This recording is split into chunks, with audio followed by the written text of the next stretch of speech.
우리는 사도 바울의 전도 1차 여행에서 5개의 도시를 연구하고 있습니다. 구브로 섬과 비스디아 안디옥, 그리고 이고니온과 루스드라와 더베, 이 5개의 도시가 사도 바울의 1차 전도 여행에 나오는 도시입니다. 이 5개 도시 중에 우리가 구브로와 비스디아 안디옥에 대해서 들었습니다. 이제 오늘 설교는 이고니아에서 일어난 일입니다. 비스디아 안디옥에서 이고니온까지는 약 140km 정도 됩니다. 공교롭게도 서울에서 대전까지 길이가 140km입니다. 이 길이를 걸어간다면 3박 4일이면 걸어갈 수 있다고 합니다. 상식적으로 우리식으로 말하면 140km를 3일에서 4일 정도 걸어가는데, 이고니온은 노마로 가는 대로상에 있는 도로라 도로 사정상 3일에서 4일이면 갈 수 있다고 생각을 합니다. 그렇다면 이 이고니온에서 어떤 일이 일어났을까? 우리는 본문을 보면서 알 수 있는 일과 알 수 없는 일, 2가지 일로 구분할 수 있습니다. 예를 들어서 알 수 없는 게 있습니다. 첫째가 기간입니다. 이고니온에 바나바와 바울이 내려가서 얼마나 있었느냐 모릅니다. 3일을 있었는지 3달을 있었는지 1달을 있었는지 아니면 한 주를 있었는지 누가는 기간을 이야기하지 않습니다. 그래서 그 날수를 알 수가 없어요. 그래도 좀 머무는 기간이 길었구나라고 느끼는 것은 3절에 보면 두 사도가 오래 있어 주를 힘입어 담대히 말했다고 얘기했습니다. 다른 데보다는 오래 있었다는 생각이 드는데 그 오래가 얼마인지 누가가 말하지 않았어요. 따라서 우리는 이고니온에 두 사람이 얼마나 머물렀는가 알 수가 없어요. 두 번째 알 수 없는 게 있어요. 그것은 설교자입니다. 이고니온에서 누가 설교했는지 분명하지 않아요. 지금까지 관례로 바울이 주로 설교했는데 이고니온에서는 바울이 설교했다는 말이 분명하지 않아요. 1절에 보면 두 사도가 유대인의 회당에 들어가서 말했다라고 얘기했습니다. 그러니까 이 두 사람 중에 누가 말했는지, 바울이 말했는지, 바나바가 말했는지, 아니면 두 사람 다 말했는지 우리는 알 수가 없어요. 근데 인상적인 것은 함께라는 말을 썼어요. 두 사람이 함께 들어가라는 말을 했어요. 둘이 같이 설교했는지 우리가 알 수 없어요. 한 사람 설교인지, 지금까지 구브로에서도 바울이 설교했고 비스디아 안디옥에서도 바울이 설교했어요. 그렇다고 이고니온에서도 바울이 설교했다고 누가가 말하지 않아요. 그래서 설교자가 누군지 확실하지 않아요. 세 번째 확실하지 않은 게 있어요. 그것은 표적과 기사입니다. 비스디아 안디옥에서의 선교의 특성이 설교가 중심이라면 비스디아 안디옥에서는 한 번도 이적과 기사 이야기가 없는데 이고니온에서는 표적과 기사가 나타났다고 했어요. 근데 무슨 기적이 일어났는지 없어요. 무슨 표적이 나타났는지 언급하지 않았어요. 루스드라에서는 안진뱅이가 일어나는 기적의 역사가 있었죠. 자세히 기록했는데 이고니온에서는 어떤 기적이 일어났는지 몰라요. 그런데 여기서 표적과 기사라는 표현이 사도행전의 4장 12절에 똑같은 단어로 나와요. 이렇게 기록되어 있습니다. 4장 12절에 사도의 손으로 민간에 표적과 기사가 많이 일어났다고 기록했어요. 그런데 지금 똑같은 표현이 이고니온에서도 똑같은 표현이 됐어요. 그러니까 하나님이 예루살렘 본거지에서 표적과 기사를 일으키셨던 하나님이 지금의 터키, 이고니온 지방에서도 똑같이 하나님이 표적과 기사를 행하셨다는 거예요. 이렇게 보면 하나님은 유대인의 하나님일 뿐 아니라 이방인의 하나님인 것을 우리에게 보여줘요. 하나님은 영혼을 차별하지 않으셨어요. 그래서 누가는 예루살렘에서 일어난 표적과 기사라는 표현을 그대로 이고니온에서 이방 땅에서도 하나님이 똑같이 사도들을 손을 통해서 표적과 기사를 행했다는 사실을 우리에게 알려주면서 하나님이 유대인의 하나님일 뿐 아니라 이방인의 하나님인 것을 우리에게 알려주고 있습니다. 따라서 이방인 땅에도 복음이 전해지고 그 복음의 능력을 알려주기 위해서 예루살렘에서 일어난 기적과 표적을 똑같이 하나님이 이방 땅에서도 일으키셨다는 것을 알려주죠. 그래서 우리는 세 가지를 몰라요. 첫째, 뭐라고 그랬어요? 기간. 두 번째 누구요? 설교자. 세 번째 뭐예요? 표적과 기사가 뭔지 몰라요. 그런데 비해서 알 수 있는 것도 있어요. 뭐라느냐? 회심자입니다. 1절에 보면 이렇게 말했죠. 유대와 헬라의 허다한 무리가 믿더라 그랬어요. 그러니까 얼마나 많은 사람들이 믿었는지 숫자는 얘기하지 않는데 뭐라고 얘기하느냐? 허다한 무리가 믿었다 그랬어요. 근데 여러분 이 표현을 한번 보세요. 허다하다는 말이 숫자가 많다는 말이에요. 무리라는 말도 수가 많은 집단이라는 뜻이에요. 그러니까 그냥 무리가 믿었다 그래도 되는데 그 앞에 뭐라고 얘기했냐? 허다한 무리가 믿었다. 그렇게 얘기했어요. 이 허다하다는 헬라 말이 플루라는 뜻이에요. 근데 이게 뭐냐? 복음서에 많이 모였다 할 때 플루라는 말을 써요. 많다는 뜻이에요. 그러다가 그 다음에 무리라는 말이 플레도스라는 말인데 이것은 집단을 의미합니다. 그러니까 이 두 단어가 합치면 무슨 말이 되느냐? 큰 무리가 모였다. 그 뜻이에요. 그래서 이 단어를 누가는 똑같이 누가복음 23장에 예수님 십자가 밑에 큰 무리가 모였다라는 말로 번역했어요. 그러니까 여기 이고니온에서 얼마나 많은 사람들이 믿었느냐? 수는 알 수 없지만 큰 무리가 예수님을 믿게 됐다라고 이야기하고 있어요. 아니 가서 설교를 했는데 두 사람 중에 누가 설교했는지도 모르는데 얼마나 머물러 있으면서 설교했는지도 모르는데 설교를 듣고 표적과 기사는 나중에 일어나요. 근데 먼저 설교를 듣고 사람들이 큰 무리가 예수님을 믿게 됐다는 거예요. 이러면 목회하기 편하죠. 선교하기 편하죠. 따라서 우리는 여기서 예수님의 말씀을 생각해야 돼요. 예수님이 요한복음 4장에서 추수 얘기하셔요. 그러면서 제자들에게 이렇게 얘기하시죠. 사람들은 몇 달이 지나야 추수 때가 됐다고 얘기하는데 하면서 예수님이 영적 추수를 얘기하셔요. 이렇게 말씀하셨어요. 나는 너희에게 이르노니 너희 눈을 들어 밭을 보라. 휘어져 추수하게 되었다. 이건 이제 사람의 추수예요. 그 다음 하신 말씀이 거두는 자가 이미 싹을 받고 영생에 이르도록 열매를 모으나니 이는 뿌리는 자와 거두는 자가 함께 즐거워함이라 라고 말씀했어요. 이게 무슨 얘기냐? 하나님이 추수 때를 다 만들어 놓으셨다는 거예요. 그러니까 바울의 선교팀이 이 이고니아에 가서 씨 뿌리는 게 아니야. 이 이고니아에 가서 뭐 했느냐? 추수 때랍니다. 그래서 성령님이 이 사람들을 추수하는 밭에 보내셨어요. 그래서 말씀을 전하니까 사람들이 반응을 보이기 시작하는데 정말 허다한 무리가 그 복음을 듣고 반응을 보이기 시작했다는 거죠.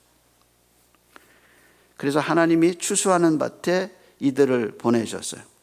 그래서 이게 설교자의 힘이 아니에요. 전도자의 힘도 아니에요.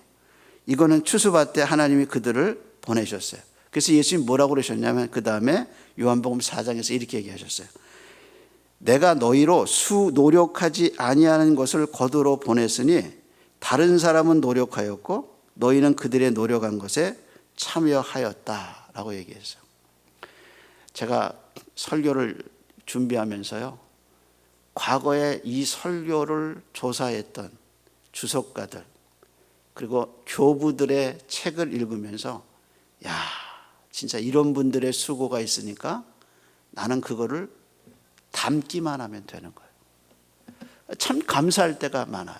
아, 이렇게 많은 분들이 미리 연구하셔서 그 연구사항을 나는 들어가서 밭에서 잘 보고 맞게 건져오는 것을 제가 느끼게 돼요. 여러분, 믿음은 우리에게 내 일생에 하나님의 은혜가 있음을 가르쳐줘요. 내가 노력하고 내가 벌고 내가 다 준비해서 사는 거 아니에요.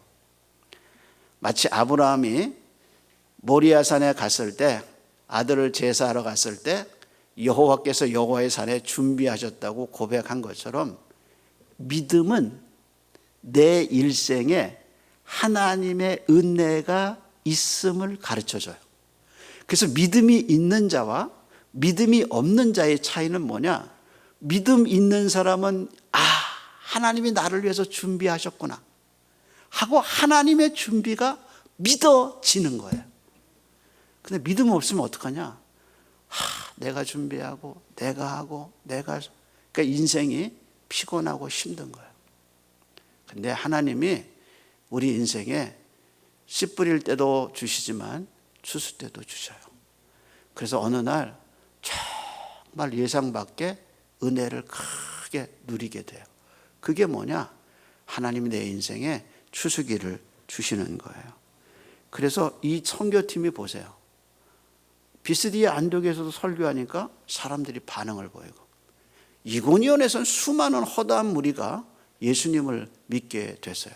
설교자 파워 아니에요. 전도자의 능력 아니에요. 하나님의 은혜예요.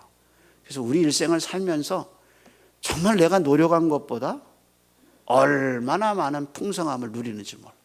그래서 30배, 60배, 100배의 결실이 하나뿐이었는데, 그래서 사도 바울이 이렇게 얘기하잖아. 우리의 구하는 것과 우리의 생각하는 것보다 더 능히 넘치게 하실 이에게 감사하라, 이렇게 얘기하잖아. 정말 우리 인생에서 우리의 노력보다 하나님이 베푸시는 은혜가 정말 많은 거예요. 그게 바로 추수기에 보낸 바울의 선교팀에서 발견할 수 있는 삶의 원리입니다. 우리는 여기서 다시 한번 사도 바울의 전략을, 선교 전략을 생각할 수 있어요. 바울의 선교 전략은 딱 3가지예요. 첫째, 도시로 들어가요. 2번째, 회당으로 가요. 3번째, 가서 설교해요. 이것이 구브로 섬에서도 그랬고 비스디아 안독에서도 그랬고, 지금 3번째 도시인 이고니온에서 똑같이 3가지를 해요. 도시로 들어가요, 회당에 가요, 설교해요. 이것이 사도 바울의 선교 전략이에요. 제가 전쟁 역사를 읽어보면서 징기스칸의 전쟁 전략 중에 하나가 도시였다는 것을 보게 됐어요. 징기스칸은 항상 도시를 공격했어요. 그런데 징기스칸은 도시를 곧바로 공격한 게 아니라 도시 주변에 있는 농촌을 먼저 불질렀어요. 왜 그랬을까? 도시 주변에 있는 농촌을 파괴하면 그 농촌에 있는 모든 그 사람들이 어디로 몰려드냐면 도시로 몰려들어요. 근데 중세의 도시는요, 도시 주변에 해자가 있어요. 해자라는 게 뭐냐? 도시를 방비하기 위해서 연못을 파고 길게 넓은 강을 만들어 놔요. 그리고 그 강 안에다가 악어를 집어넣어요. 그럼 악어를 집어넣고 그 다음에 다리를 만들어서 성문과 이을 수 있는 게 유일하게 다리만 만들어 놔요. 그래서 여러분 중세에 성에 여행 가시면 다리 내려지고 올려지는 거, 중세의 성문이 얼마나 두꺼운가, 성벽이 얼마나 두꺼운가를 알 수 있습니다. 근데 그것을 방비하기 위해서 해자에다가 악어를 집어넣는데 징기스칸이 그걸 어떻게 해결했느냐? 도시 주변의 농촌 지역을 공격해서 불을 질러버려요. 그리고 그 사람들을 죽이지 않아요. 그리고 그 사람들이 어디에 몰려들게 하느냐? 도시로 몰려들게 해요. 그러면 성문을 열지 않으면 그 사람이 다 어디서 죽느냐? 해자 속에 들어가서 죽는 거예요. 그러면 해자 속에 들어가면 해자 속에 들어간 다음에 그 시신을 위로 성을 공격하는 거예요. 그러니까 몽골이 전쟁에서 얼마나 잔인하게 사람을 죽였는가를 우리는 알 수 있어요. 징기스칸은 똑같은 도시를 공격해서 사람을 죽이고 무력으로 정복했지만 바울의 도시는 항상 복음으로 도시를 살렸어요. 그것이 차이예요. 그래서 바울의 선교 전략은 첫째 도시였어요. 두 번째는 회당이었습니다.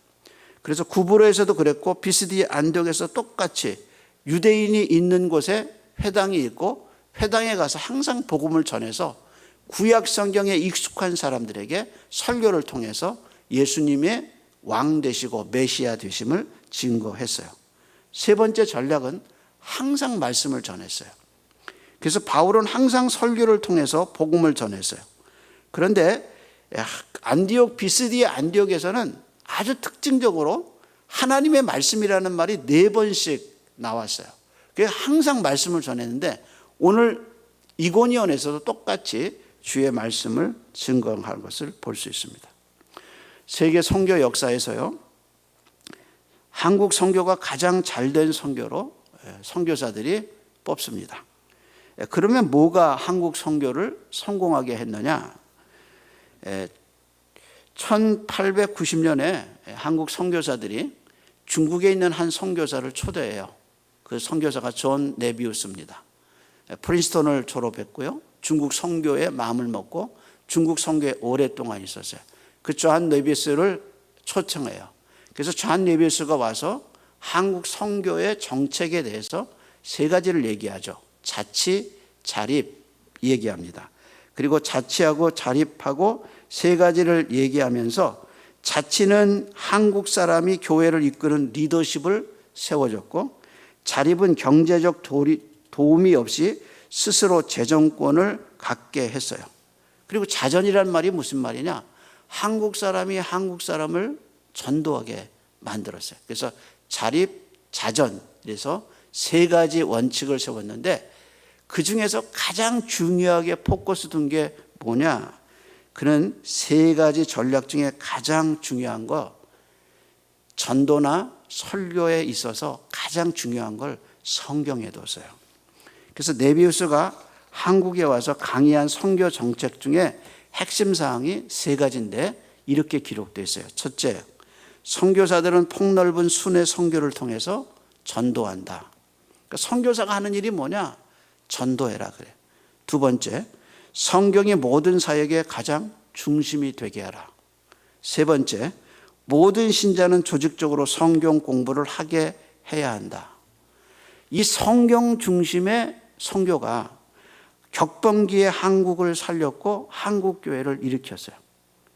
그래서 하나님이 앞으로 일어날 한국을 바라보시면서 철저하게 하나님의 말씀으로 한국 교회라 성도들을 준비시킨 것을 봤어요. 그때는요, 특별한 프로그램이 교회에 없었어요. 기록을 읽어보면 모여서 성경 읽고 성경 통독하고 성경 묵상하고 설교 듣고 성경대로 나가서 전도하고 성경대로 살았어요. 교회 성경과 전도가 핵심이 됐었어요. 근데 어느 날부터 교회 안에 수많은 프로그램이 들어.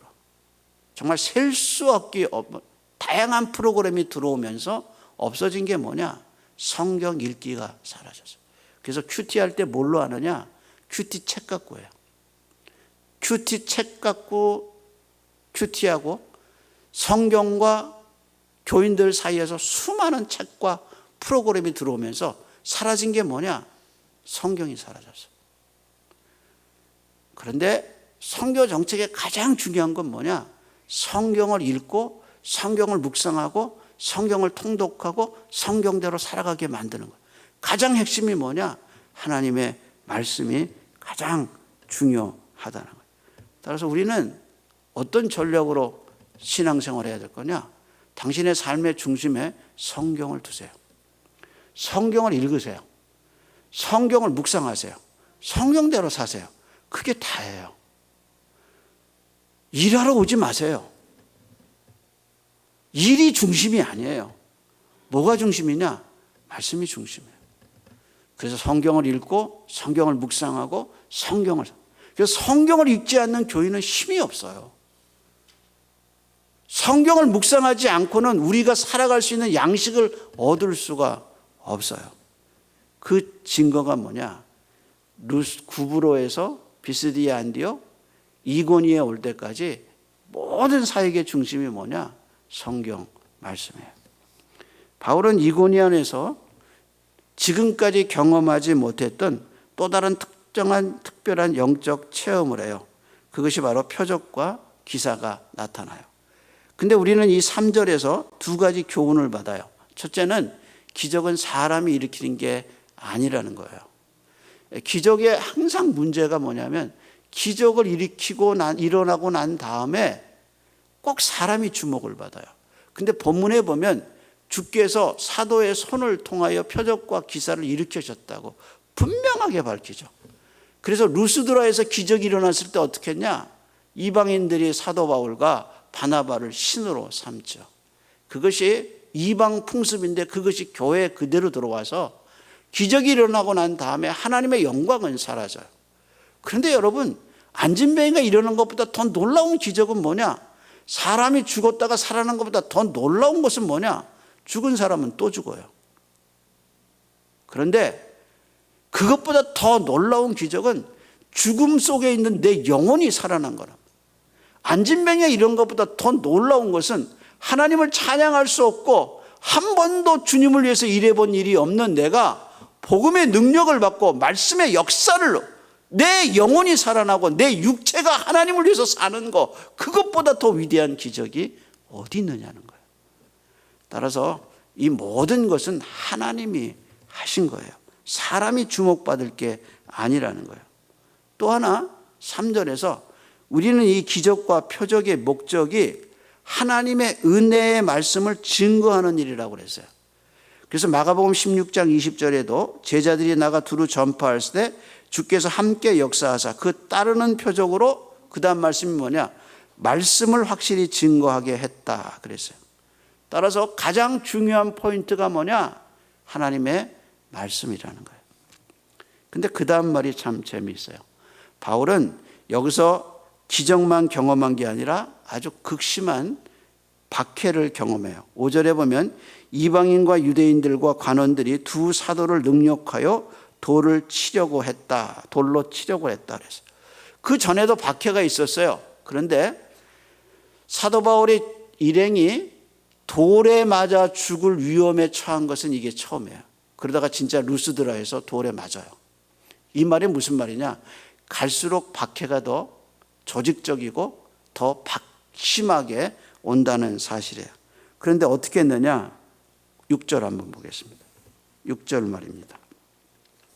14장 6절에 이렇게 말하죠. 6절 말씀을 한번 같이 읽어볼까요? 그들이 알고 도망하여 루가오니아 두 성 루스드라와 더베와 그 근방에 가서 거기서도 복음을 전하니라. 처음에 읽으면서 이 도망한 게 무슨 뜻인가? 이 도망했다는 게 비겁한 게 아닌가라고 생각할 수 있죠. 근데 예수님이 마태복음 10장 23절에 전도 여행을 떠나는 제자들에게 이렇게 말씀하셨어요. 이 동네에서 너희가 핍박을 받거든 저 동네로 피하라 그랬어요. 사도 바울은 이고니온에 있을 만큼 있었어요. 그래서 2절에 보면 순종하지 않는 유대인들이 이방인의 마음을 선동해서 악감을 품게 했는데 그때 견뎌요. 박해가 더 심해졌어도 3절에 보면 줄을 힘입어서 더 오래 머물렀다 그랬어요. 그러다가 5절에 보면 이방인과 유대인들의 관원들이 돌을 들려 치려고 할 때 바울은 느꼈어요. 이제는 떠날 때가 됐다고 느꼈어요. 솔로몬은 전도서 3장의 때를 말하죠. 모든 일에 때가 있다. 날 때가 있고 죽을 때가 있고 심을 때가 있고 심은 것을 뽑을 때가 있다. 근데 6절에 가면 이렇게 얘기해요. 찾을 때가 있고 잃을 때가 있어. 지킬 때가 있고 지킨 것을 버릴 때가 있다 그랬어요. 그래서 바울은 어떻게 했냐? 이제는 떠날 때가 된 거예요. 그래서 그는 선교지를 옮겨요. 그래서 그는 다시 루스드라와 더베로 옮겨집니다. 바울은 때를 알았어요. 있어야 할 때, 견뎌야 할 때, 떠나야 할 때 알았어요. 그래서 솔로몬이 말한 대로 찾을 때가 있고 지킬 때가 있는데 버릴 때가 있다. 그는 손을 놓고 그는 더베와 루스드라로 옮겨서 하나님의 역사를 다시 시작합니다. 여러분, 고난을 받으면서 밝아지는 게 뭐냐? 영성이에요. 하나님의 때를 알 수 있는 은혜를 입어요. 이고니오는 추수 때 보내신 하나님의 사랑, 우리 인생에 하나님의 사랑을 가르쳐주고 우리가 언제 어디에 서 있는가를 때를 가르쳐 줍니다. 이 은혜가 저와 여러분에게 있기를 소원합니다. 기도하겠습니다. 에베네셀의 하나님, 여기까지 우리를 인도하신 하나님 감사합니다.